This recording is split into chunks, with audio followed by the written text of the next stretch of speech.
Assalamualaikum warahmatullahi wabarakatuh. Perkenalkan, nama saya Nuria Lestari, NIM 1910301005.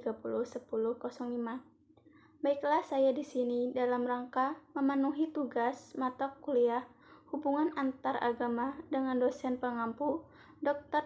Andes Wijaya MC MSI, Prodi Studi Agama-Agama, Fakultas Husuluddin dan Pemikiran Islam, Universitas UIN Raden Fatah Palembang.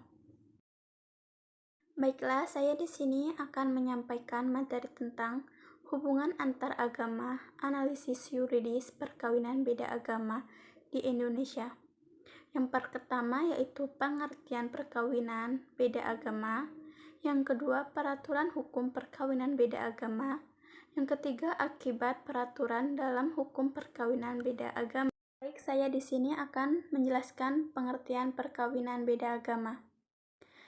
Dalam pasal 1 Undang-Undang Nomor 1 Tahun 1974 tentang perkawinan dikatakan bahwa perkawinan ialah suatu ikatan lahir batin antara seorang pria dan seorang wanita sebagai suami istri dengan tujuan membentuk keluarga.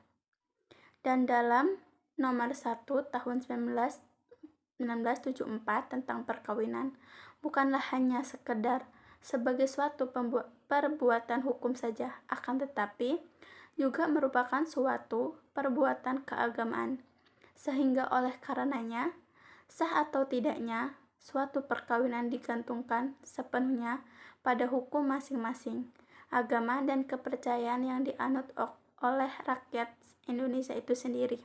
Baik, saya akan menjelaskan yang kedua, yaitu peraturan hukum perkawinan beda agama. Dalam kompilasi hukum Islam pasal 2 menyatakan perkawinan menurut hukum Islam yaitu akad yang sangat kuat untuk menaati perintah Allah dan melaksanakannya, merupakan ibadah. Dan dalam ordinasi perkawinan Kristen pasal 7 ayat 1 menyatakan bahwa perkawinan seorang laki-laki bukan Kristen dengan seorang wanita Kristen atas permohonan suami istri dapat dilaksanakan dengan memperlakukan ketentuan-ketentuan ordinasi ini dan ketentuan peraturan penyelenggaraan reglemen catatan sipil untuk orang Indonesia. Baik, saya akan menjelaskan yang kedua, yaitu peraturan hukum perkawinan beda agama. Dalam kompilasi hukum Islam pasal 2 menyatakan perkawinan menurut hukum Islam yaitu akad yang sangat kuat untuk menaati perintah Allah dan melaksanakannya, merupakan ibadah. Dan dalam ordinasi perkawinan Kristen pasal 7 ayat 1 menyatakan bahwa perkawinan seorang laki-laki bukan Kristen dengan seorang wanita Kristen atas permohonan suami istri dapat dilaksanakan dengan memperlakukan ketentuan-ketentuan ordinasi ini dan ketentuan peraturan penyelenggaraan reglemen catatan sipil untuk orang Indonesia.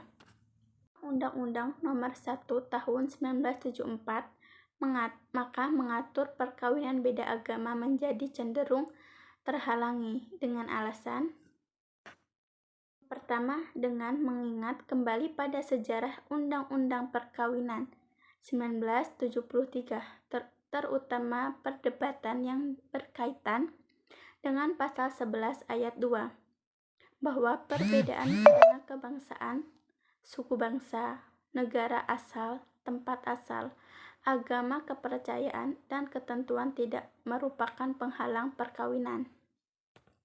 Yang kedua adalah ada pasal yang dapat dijadikan dasar dilarangnya perkawinan beda agama. Dalam Undang-Undang Nomor 1 Tahun 1974, yaitu pasal 2 ayat pasal 2 adalah sah apabila dilakukan menurut hukum masing-masing agama dan kepercayaannya itu. Yang ketiga yaitu merujuk kepada pasal 66 Undang-Undang Perkawinan Nomor 1 Tahun 1974, yang menyatakan bahwa untuk perkawinan dan segala sesuatu, ya undang-undang ini ketentuan-ketentuan yang diatur dalam kitab undang-undang hukum perdata. Baik, saya akan menjelaskan yang ketiga, yaitu akibat hukum dari perkawinan campur ataupun beda agama. Yang pertama, keabsahan anak. Menurut Undang-Undang Nomor 1 Tahun 1974, Pasal 42, anak yang sah adalah anak yang dilahirkan dalam atau sebagai akibat perkawinan yang sah. Dalam pasal 3 ayat 1 menyatakan bahwa anak yang lahir di luar perkawinan hanyalah mempunyai hubungan perdata dengan ibunya dan keluarga ibunya.